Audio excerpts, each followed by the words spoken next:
สวัสดีครับมาเจอกับน้องเคนนี่อีกแล้วนะครับเคนนี่ไทยคุกแอนด์ทราเวลเลอร์วันนี้มีเมนูง่ายๆนะครับมานำเสนอ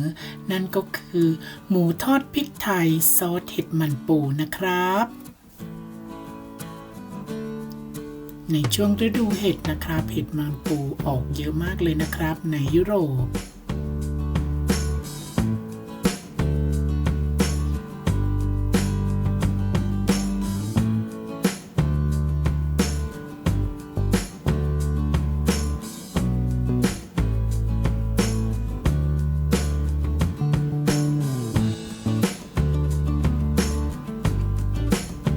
ไปรับชมวัตถุดิบและส่วนผสมพร้อมกับขั้นตอนในการทำได้เลยนะครับ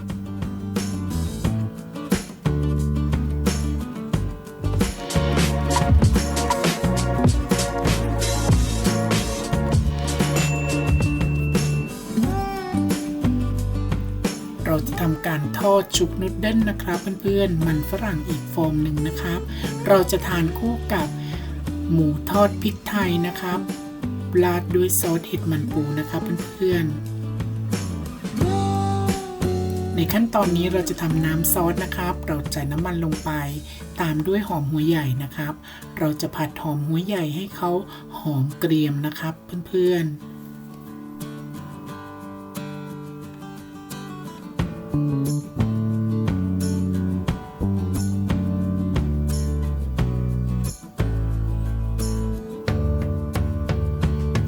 เราจะเติมในส่วนที่เป็นเบคอนลงไปนะครับผัดต่อไปครับ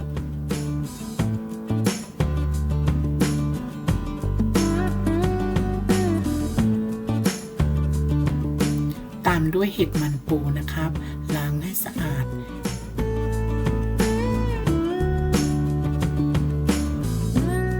ผัดเขาให้เข้ากันนะครับจนเข้ากันดีนะครับเพื่อนๆ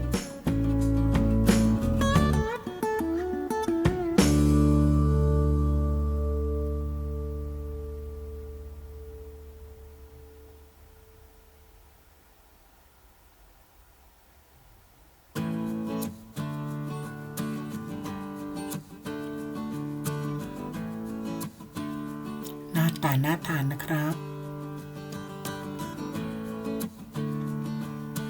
หลังจากนั้นเราจะเติมน้ำซุป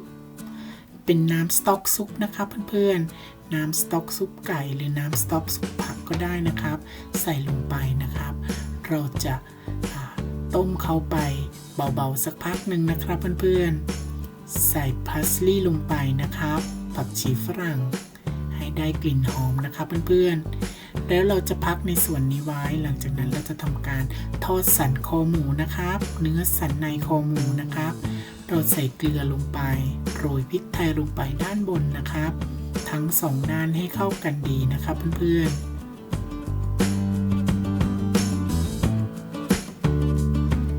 เราใช้น้ำมันโอลีฟนะครับในการทอด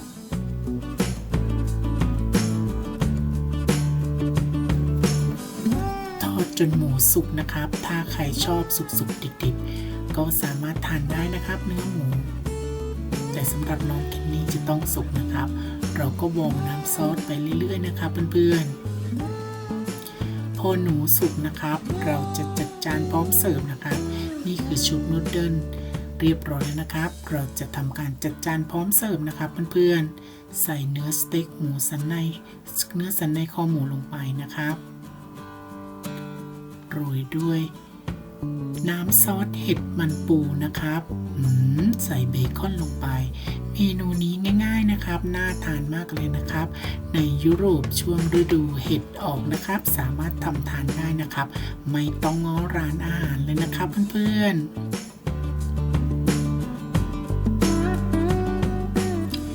Thank you for watching. I hope you enjoy my video. I hope to see you again next video. Vielen Dank für das Anschauen und auf Wiedersehen. น้องเคนนี่ขอขอบคุณสำหรับการรับชมนะครับที่เป็นกำลังใจให้น้องเคนนี่เสมอวันนี้ขอลาไปก่อนนะครับเจอกันคลิปหน้าสวัสดีครับ